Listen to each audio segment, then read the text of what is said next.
ఓం నమో భగవతే శ్రీ రమణాయ. ఓం శ్రీ దక్షిణామూర్తయే నమ. ఓం శ్రీ గురుభ్యో నమ. ఈరోజు స్టేటస్ అండి. విశాల సముద్రమును బడబాగ్ని మృంగునట్లు స్వర్ణభక్షియకు ఈ కాలము మృంగివేయనట్టి వస్తువు ఏదియూ ఈ ప్రపంచంలో లేదు అని భగవాన్ అంటున్నారు. ఇక్కడ సముద్ర గర్భంలో బడబాగ్ని ఉంటుందని పురాణాలు చెప్తున్నారు.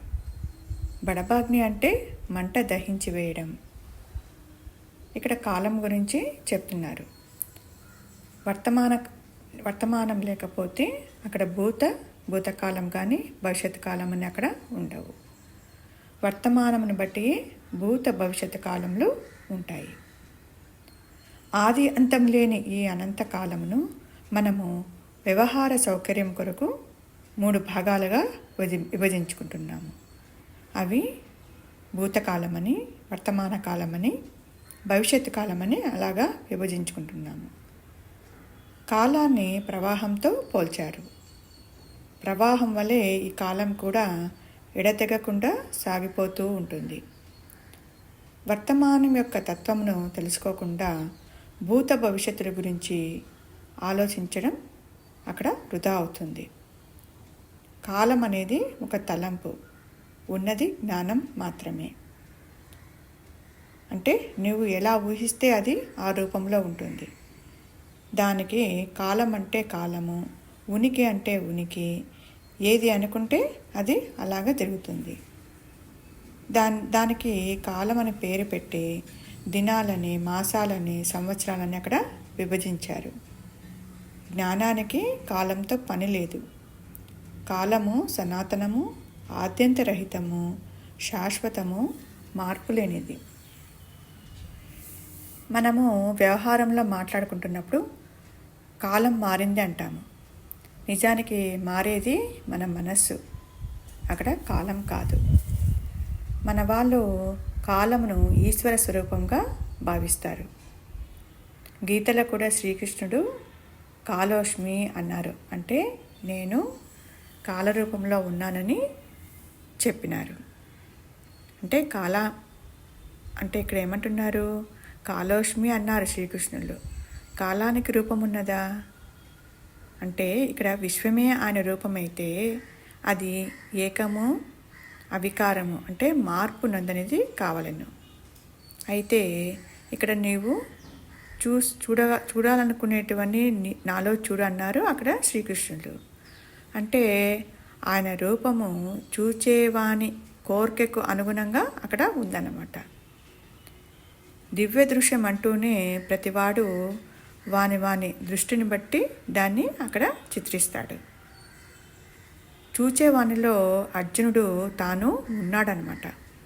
అందుకే భగవాన్ ఏమంటున్నాడంటే, ఏమిటిదంతా వింత వింత దృశ్యాలు చూపడానికి ఇంద్రజాలికుడు చాలడా, కానీ వాడు చేస్తే మటుకు దాన్ని జిత్తు అని అన్నారు. అదే శ్రీకృష్ణులు దర్శనమిస్తే అది దివ్యం అంటున్నారు. ఎందుకు ఈ భేదము? దృశ్యం అనేది నిజంగా లేదు, అసలు ఉన్నదే జ్ఞానము అని అక్కడ భగవాను చెప్పడం జరిగింది. నేను, వాడు లేకపోతే వీడు ఉన్నప్పుడే అక్కడ కాలము, దేశము ఉంటుంది. కాలానికి ఉనికి ఉండాలంటే అక్కడ మనం ఖచ్చితంగా ఉండి తీరాలి. మనము అంటే ఏంటి? నేను కానీ, వాడు కానీ, వీడు కానీ, ఇతరులు కానీ అని చెప్పుకోవాల్సి వస్తుంది. నేను దేహం అన్నప్పుడు కాలం, దేశము అక్కడ ఉంటుంది. ఈ శరీరము జడము, దీనికి నేననే తలంపు లేనందువల్ల మనము నిద్రలో ఈ శరీరాన్ని పక్కన పెట్టేసి శరీర చింతన లేకుండా హాయిగా నిద్రపోతున్నాము. ఈ శరీరము నేను కాదు. నేను అనేది ఎవడు, ఎక్కడివాడు అనే సూక్ష్మ బుద్ధి చేత వెదకి చూచినప్పుడు అనుగ్రహము చేత ఎప్పుడూ ప్రకాశిస్తున్న అహంస్ఫురణగా అక్కడ తెలియబడతాడు. ఇక్కడ తన్ను తాను తెలుసుకున్నటకు చైతన్యం లేని జడమైన ఈ దేహము ఏమాత్రము ఉపయోగపడకపోవడం వలన ఆత్మాన్వేషణకు అనగా నేను గురించి వెతుకులాటకు అక్కడ ఈశ్వరుని కృప తప్పకుండా అవసరము అవుతుందని ఆ కృప లేనిచో ఈ వెదకటం అనేది కుదరదు అని భగవాన్ అంటున్నారు. మన గురువుగారు కూడా అనుగ్రహము చేత అని ప్రతిసారి ప్రతి సత్సంగంలో కూడా చెప్తూనే ఉంటారు. అజ్ఞానం తొలగటానికి అనుగ్రహము అవసరము. అనుగ్రహము సదా సిద్ధంగానే ఉంది. అనుగ్రహమే ఆత్మ. అజ్ఞానము ఒక అభూత కల్పన, నిజము కాదు. దాని అభాసము తెలియడమే దానిని తొలగించడము. ఓం శ్రీ గురుభ్యో నమః. మొదలు పెడుతున్నాను గురువుగారు. నమస్కారం గురుగారు, శుభాకాంక్షలు. కాలమే లేనప్పుడు మారుతుంది గుర్తించేవాడు ఉన్నాడేమో చూడండి. ఓకే, చెప్పేశారు గురువుగారు. అహంకారము తల ఎత్తిన కాలము తల ఎత్తిన, గతమని భవిష్యత్ అని ఈ రోజు దాని గురించి కూడా ఉంది స్టేటస్ లో చూద్దాం. మీరు చెప్పేశారు గురువుగారు అంటున్నాను. కాలోస్మి అన్నారు కృష్ణ భగవాను. విశాల సముద్రమును బడబాగ్ని మృంగునట్లు స్వర్ణపక్షియగు ఈ కాలము మృంగివేయినట్టి వస్తువేదియు ఈ ప్రపంచమున లేదు. చాలా చక్కగా చదివావు. ఇంతకీ దీని అర్థం ఏంటో చెప్పు. మొట్టమొదటి అంటే పురాణాల కథలో చెప్పినట్టు అదొక విశాల సముద్రము కింద ఒక మహా అగ్ని ఉన్నట్లు, అది సముద్రాన్ని మింగునట్లు అని పురాణాలు చెప్తున్నాయి గురుగారు.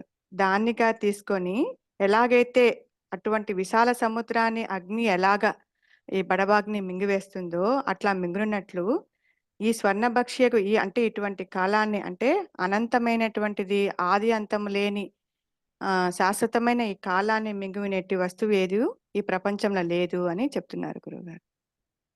అంటే దాని అర్థం ఏంటి? అంటే ఉన్నదే జ్ఞానము, కాలం అనేది లేదు. గురువుగారు జ్ఞానము సత్యాన్ని గురించి మాట్లాడతారు, ద్వైతం చెబుతున్నారు.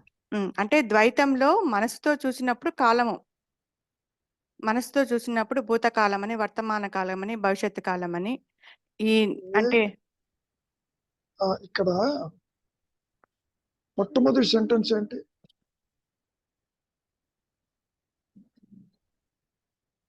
విశాల సముద్రమును బడబాగ్ని మింగునట్లు అంటే అర్థం ఏంటి? అంటే విశాలంగా ఉన్న సముద్రాన్ని మహా అగ్ని ఎలా మింగుతుందో.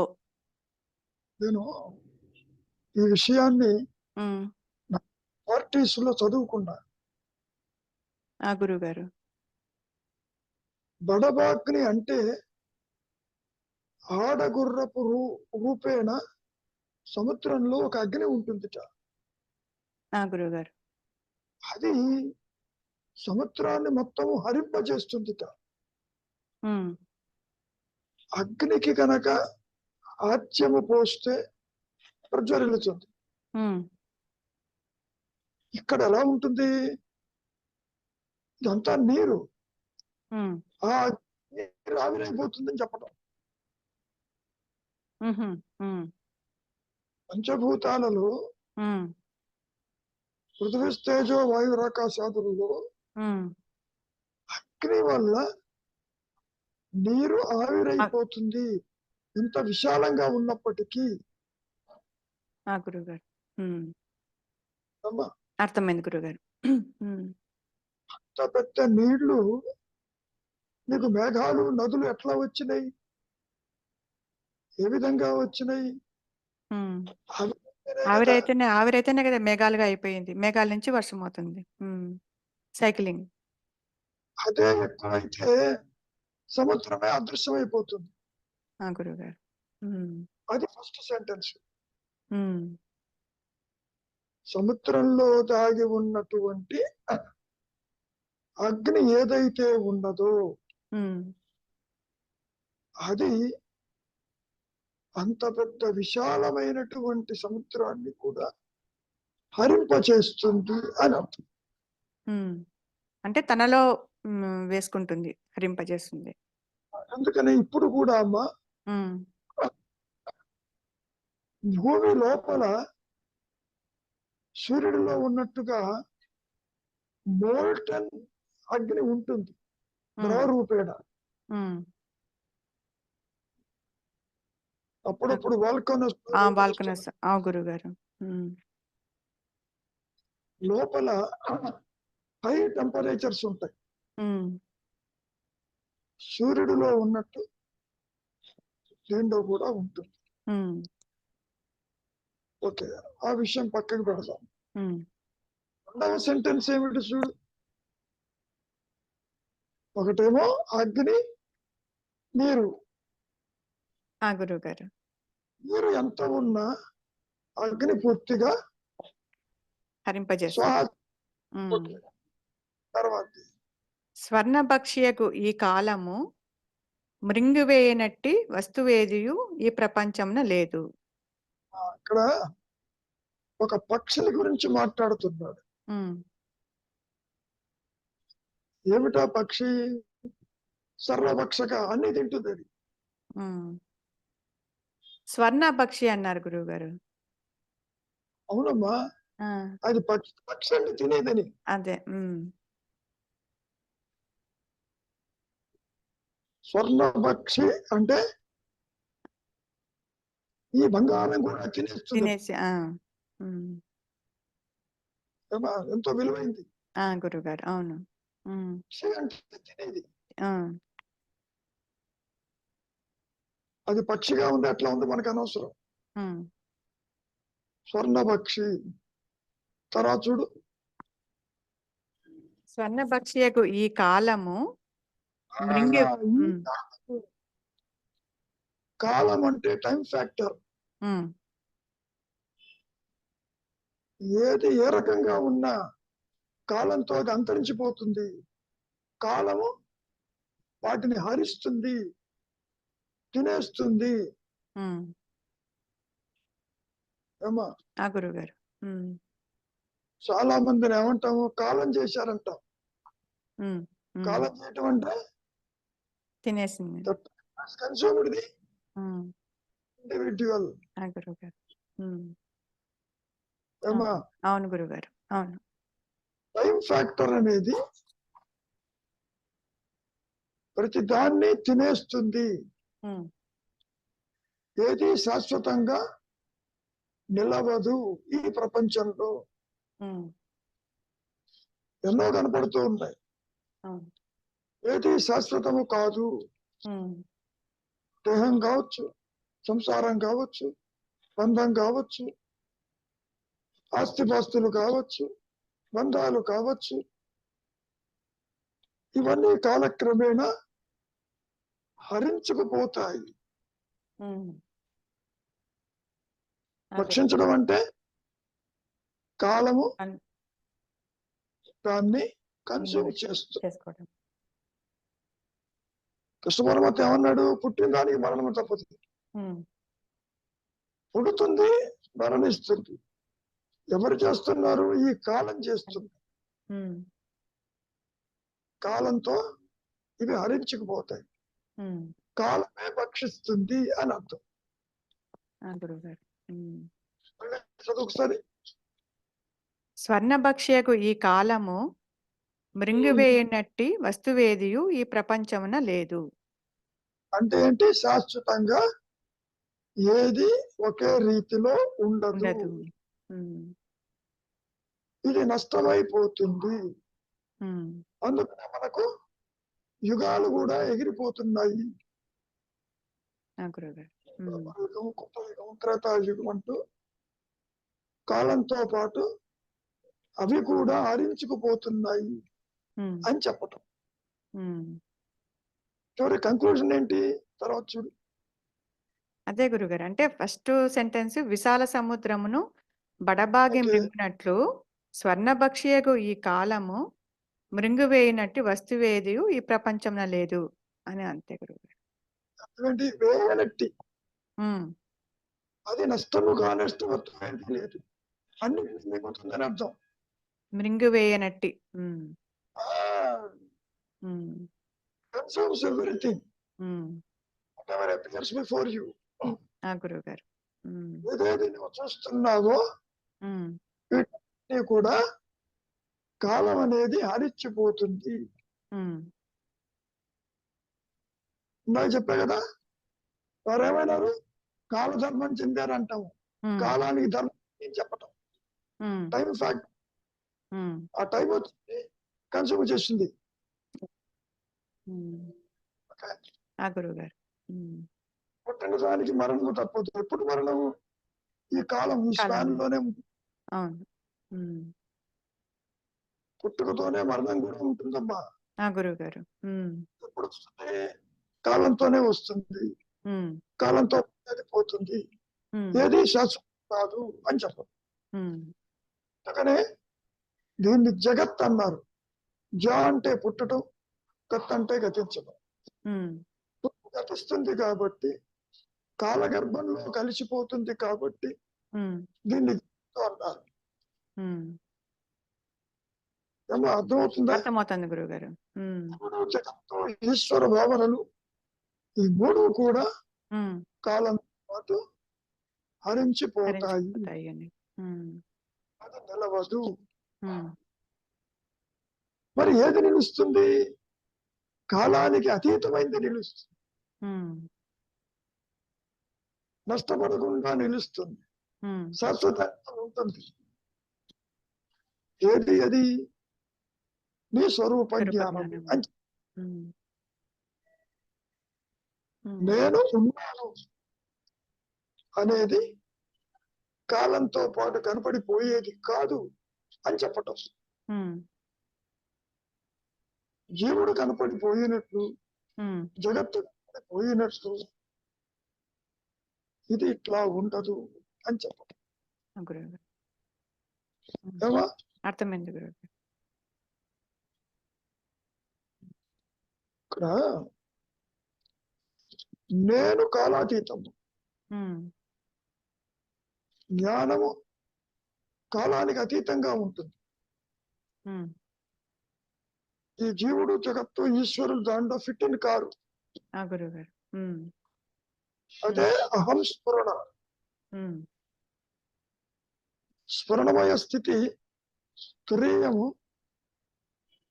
అది ఏ కాలంతోనూ బాధితం కాదు. అది కనపడిపోయేది కాదు, ఎప్పుడూ ఉండేది. కాలగర్భంలో కలిసిపోయేది సృష్టి యావత్తు అని చెప్పదు. ఆ సృష్టిలో ఎవరున్నారు? జీవుడు, జగత్తు, ఈశ్వరుడు అన్నీ ఉన్నాయి అక్కడ. అంటే మనస్సులో ఉన్నవన్నీ హరించుకుపోతాయి అని చెప్పారు. ఓకే గురువు గారు. ఏమైనా రవి గురువు గారు చెప్పు. హరించుకుపోతుందా లేదా? గురువు గారు, హరించుకుపోతుందా లేదా?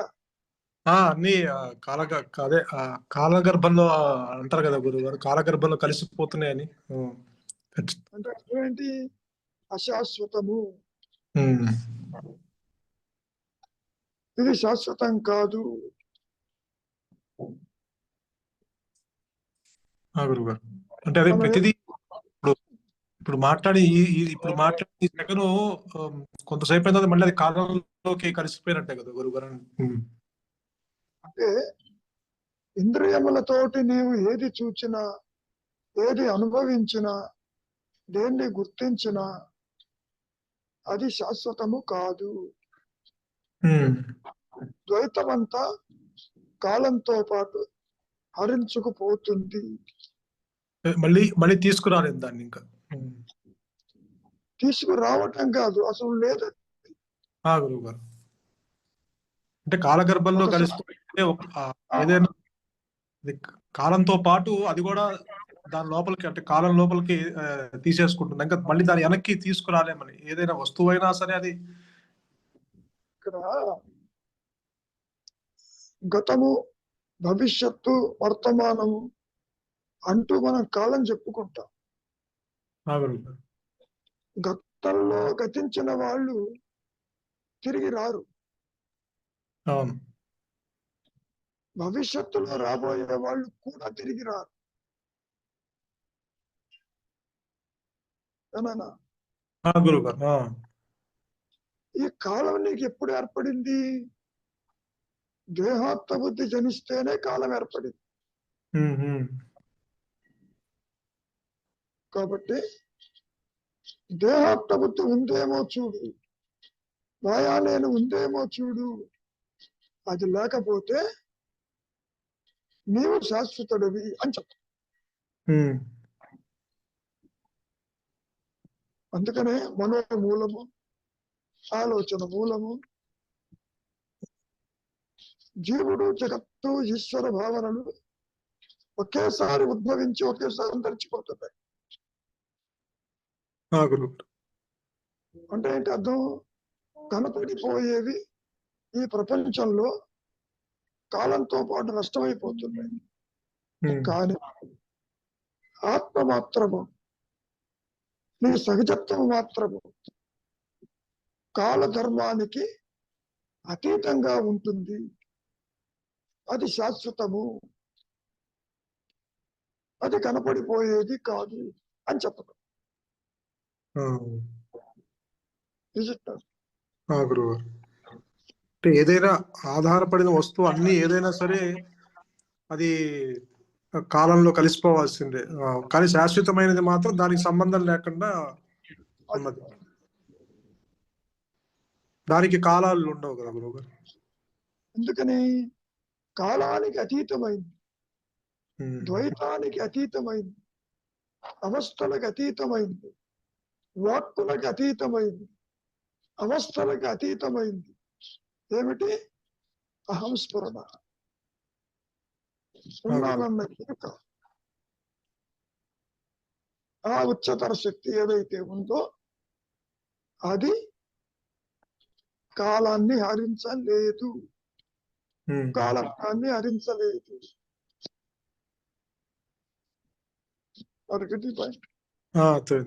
ఇక్కడ ఆలోచన వస్తేనే పుట్టి మళ్ళీ వెంటనే నశిస్తుంది, అది నిలవట్లేదు. అక్కడ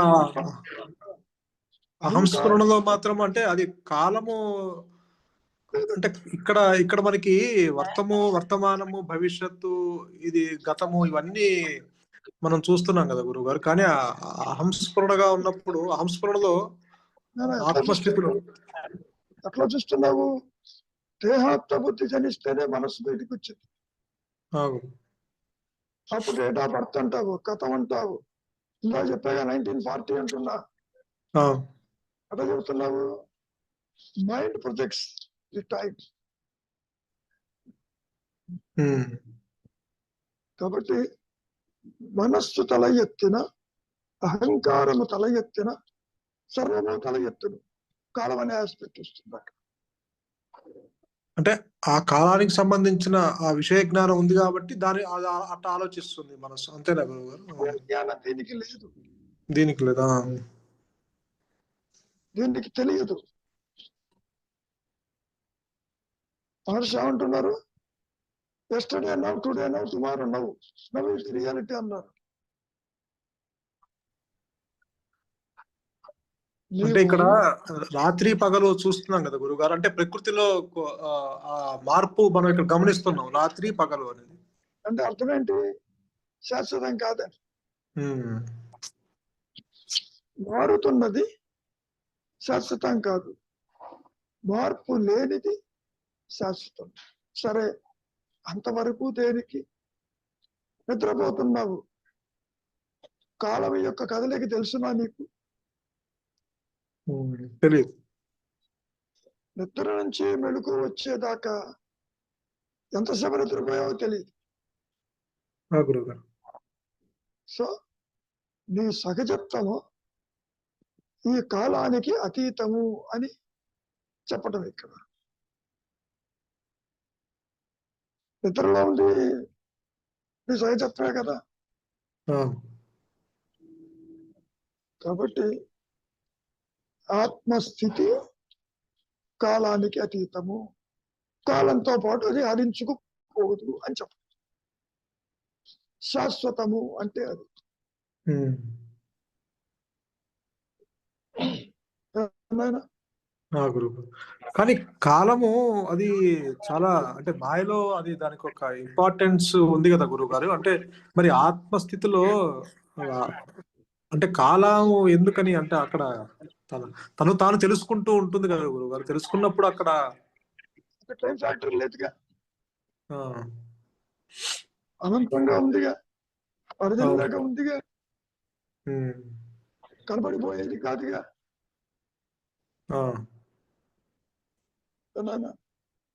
ఇది ఇక్కడ ఈ జీవుడు కాలం మీద ఆధారపడి ఉన్నాడు. రాత్రిని పగలని ఇలా డివైడ్ చేసుకున్నాడు. అక్కడ దేని మీద ఆధారపడకుండా ఉంది కాబట్టి అక్కడ కాలం అనేది లేదు.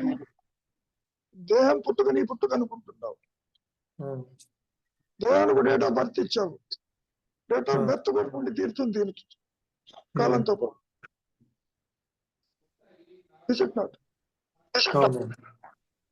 అంటే గురువుగారు ఇక్కడ క్రానలాజికల్ టైము సర్వైవల్ కి అవసరమే కదా గురువు గారు. మామూలు మన డే టు డే యాక్టివిటీస్ కి. చెప్పు. కానీ ఇది ఇక్కడ ఈ కాలం శాశ్వతమైనది, ఆత్మస్థితిలో ఉండే కాలము శాశ్వతమైనది. కానీ డే టు డే యాక్టివిటీకి క్రోనలాజికల్ టైం అవసరమే కదా గురువు గారు. కాలేజీకి వెళ్ళాలి గురువు, చూసుకోవాలి కదా.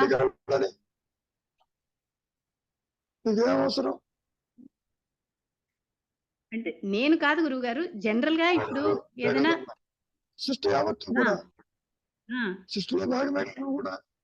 అవును గురువు గారు. కలగంటున్నావు, కళ్ళ ఎందరో చూస్తున్నావు. కళ కలాలి కదా, కళ రావాలి కదా, అనుభవించాలి కదా, తినాలి కదా, పెరగాలి కదా, పోవాలి కదా అంటున్నావు. ఇదంతా మానసిక ధోరణి, కళ. ఇది అసత్యం. మరి ఇప్పుడు ఉద్యోగం చేస్తున్నారు గురువు గారు, మీరు బ్యాంక్ వెళ్ళాలి, టైం చూసుకుంటారు కదా. బ్యాంక్ వెళ్ళేదెవరు? బ్యాంక్ వెళ్ళేదెవరు?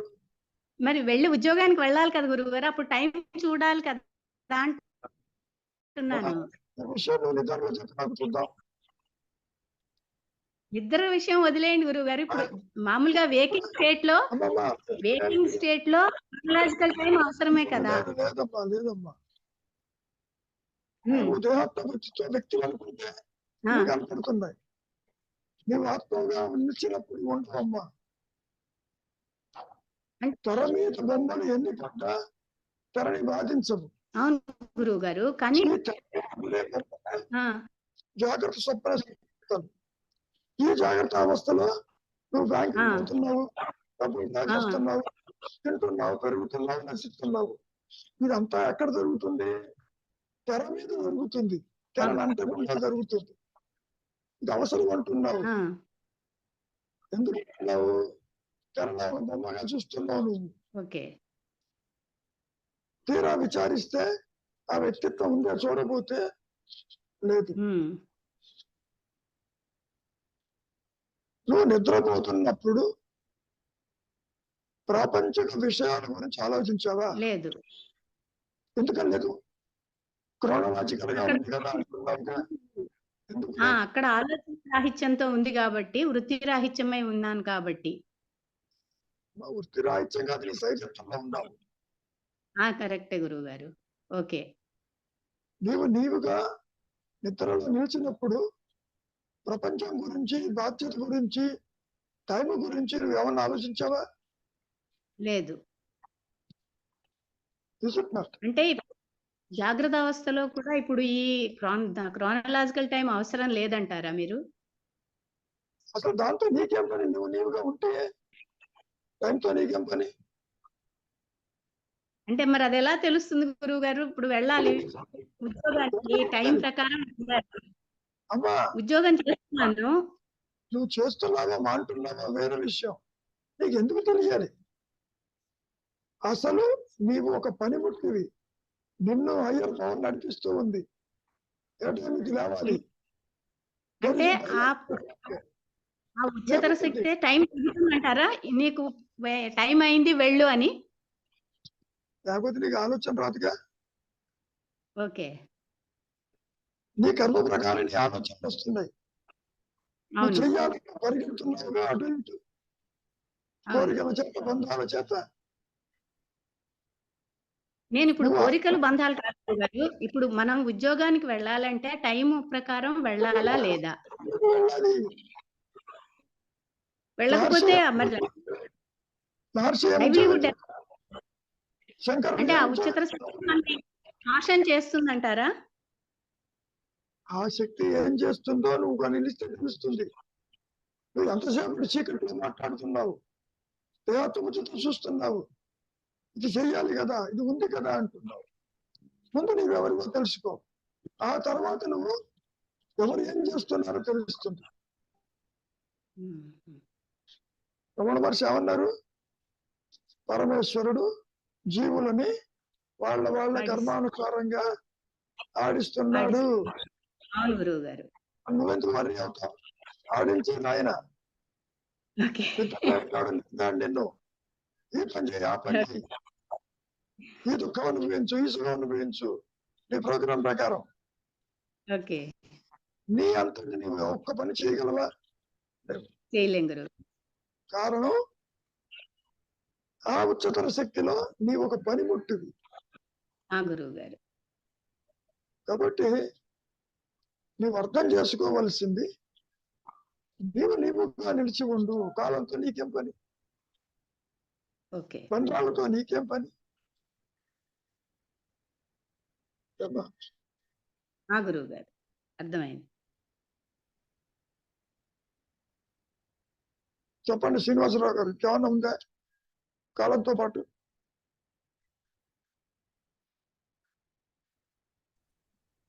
ఏం లేదు సార్, చెప్పడానికి ఏం లేదు సార్. ఈ వ్యవహారంలో అన్ని జరిగినట్టే అది జరిగిపోతుంటే మనం గుర్తించినా గుర్తించకపోయినా. నీ చేతుల్లో ఏముంది కనుక. అవును. ఋతువులు, సూర్యోదయం సూర్యాస్తమయం అట్టా జరుగుతున్నాయో, సంవత్సరాలు అట్టా మారుతున్నాయో, మన గుర్తు కోసం మనం ఏర్పాటు చేసుకునే దాని అఖండాన్ని ఖండించుకున్నాం మనం, మన కన్వీనియన్స్ కోసం. ఫలానా డేట్ నేను పుట్టాడు, ఫలానా డేట్లో స్వాతంత్రం వచ్చింది, ఫలానా డేట్ క్యాలెండర్ మారింది, ఈ ఋతువులు ఇట్లా మారి మనం with reference to particular time మనం ఇది చేసి పెట్టుకున్నాం ఏదో చెప్పుకోవడానికి. ఇవన్నీ ఎన్ని చెప్పుకున్నా ఏ ఒక్క వస్తువైనా శాశ్వతంగా ఉండే పోనీ. ఇందాక చెప్పుకున్నట్టు అలా కలిసిపోతుంది అంతే కాలగర్భంలోని. సహీంద్ర తత్సకాయ స్వాహ అన్నట్టు అయిపోతుంది. ఇదంతా అశాశ్వతము అని చెప్పడం. కాలం హరించుకుంటుంది ఇదంతా, కానీ కాలానికి అతీతమైంది ఆత్మస్థితి అని చెప్పడం. నేను ఉన్నాను అనే తురీయ స్థితి, నీ సహజత్వము, అది శాశ్వతము, ఏ కాలానికి బాధితం కాదు అని చెప్పడం. ఏమా పద్మజ, ఇంకేమన్నా ఉందా? లేదు గురుగారు. ఇంకేమైనా డౌట్లు ఉన్నాయా కాలాన్ని గురించి? కాలం అనేది ఉన్నదా లేదా? లేదు గురుగారు, కానీ ఏమంటే మన సౌకర్యం కోసమని ఇట్లా విభజించుకోవడం జరిగింది అంతే. అంటే సమయాన్ని బట్టి వివిధ రూపాల క్రియల ద్వారా దాన్ని మార్చుకోవడం జరిగింది. అమ్మా, గురుగారు. మా కథల్లో కూడా మహర్షి ఇదే చెప్పారు. ఎప్పుడైతే నీకు వ్యక్తిత్వము తల ఎత్తిందో సర్వము తల ఎత్తుంది. ఇతరులు అంటావు, భేదం అంటావు, అవసరం అంటావు, అరిషడు వర్గాలు అంటావు. ఈ భేదాలన్నీ ఎక్కడున్నాయి? మనసులో ఉంది. మనసాలు తీరా విచారిస్తే మనస్సే లేదు. మనస్సు లేకపోతే కాలం ఎక్కడ? పుట్టుక ఎక్కడ, మరణం ఎక్కడ, బంధం ఎక్కడ, మోక్షం ఎక్కడ? గురువు గారు. అదే విషయాన్ని ఆదిశంకరులు కూడా అన్నారు. బంధ మోక్షాలు లేవు పొమ్మన్నాడు. బంధం లేకపోతే మోక్షం ఏంటి? రమణ మహర్షి అయితే ఉన్నదే ముక్త స్థితి పొమ్మన్నాడు. అది అంటే అహం స్ఫురణ, అదే ముక్త స్థితి, అది శాశ్వతము. గురువు గారు.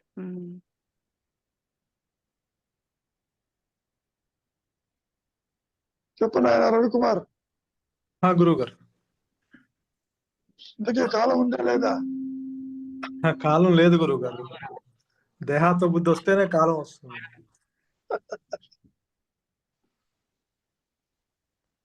కానీ గురువుగారు అంటే ఇప్పుడు కాలములో ఆ వస్తువు, ఇప్పుడు వస్తువు నశించిపోతుంది, కాలగర్భంలో కలిసిపోతుంది. అంటే ఆ వస్తువు నశించిపోతుంది కానీ ఆ వస్తువు సంబంధించిన జ్ఞానం మాత్రం నశించట్లేదు కదా గురువుగారు. ఎందుకని? వాసన రూపాన్ని తీసుకెళ్తున్నావు, అందుకనే పునర్జన్మైంది. కోరికలు, బంధాలు, రాగద్వేషాలు, ఈ విషయం కూడా చెప్పాడు మహర్షుల వారు. గతంలో నీవు మరణించి ఉంటే కదా ఇప్పుడు పుట్టింది, అప్పుడు బంధాల్లో ఉండి ఇక్కడికి వచ్చావు, మళ్ళీ తిరిగి బంధాల్లో చిక్కుకుంటున్నావు, ఎందుకు అలా చేయటం అని హెచ్చరించారు. అవును. కాబట్టి నీవెవరిలో గుర్తించినప్పుడు గత స్మృతులు ఉండవు.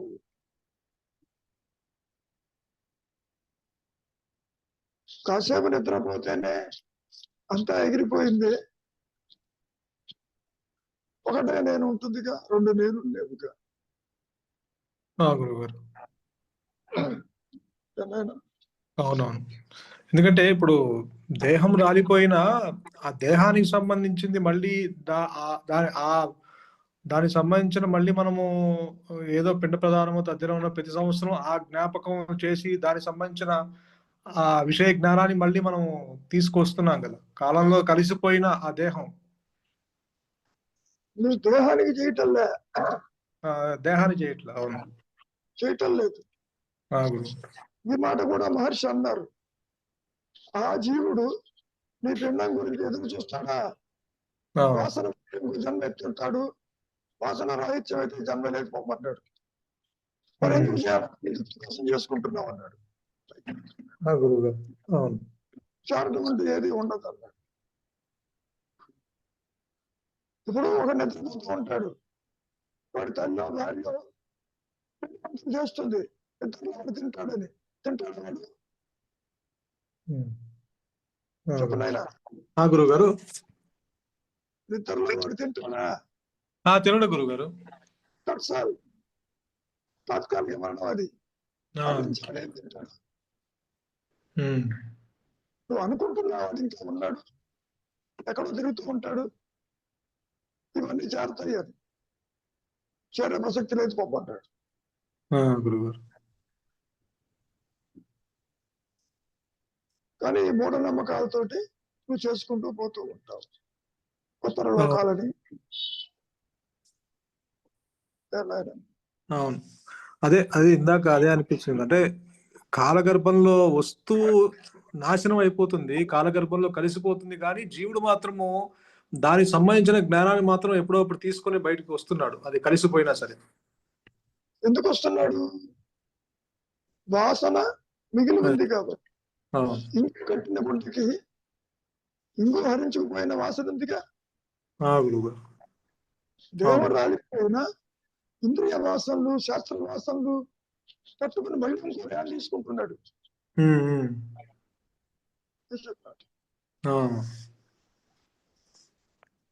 కాబట్టి కాలం జోలికి పోవద్దు, గతాన్ని విస్మరించు, భవిష్యత్తుని ఊహించవద్దు, వర్తమానంలో జీవించు. అంటే నీవుగా ఉండు. అంటే మామూలు ఇప్పుడు దేహానికి సంబంధించిన ఇప్పుడు దేహము జడము కాబట్టి దేహం నశించిపోయింది, కాలగర్భంలో కలిసిపోయింది. కానీ అక్కడ దేహానికి సంబంధించిన జ్ఞానము నిరాకారం కాబట్టి, అది కూడా జ్ఞానం కాబట్టి అది అది చావట్లేదు, దానికి మరణం లేదు. ఈ జ్ఞానానికి అట్ట తెలుసుగా ఆభాసకానికి చివరికి పూర్ణ జ్ఞానంగా ఉందిగా. గురువు గారు. కృష్ణ పరమాత్మ 2వ అధ్యాయంలో ఇదే చెప్తాడు. దేహాలు మార్చినట్టు జీవుడు మారుస్తాడు, జీవుడు శాశ్వతము, జీవుడికి మరణం లేదు.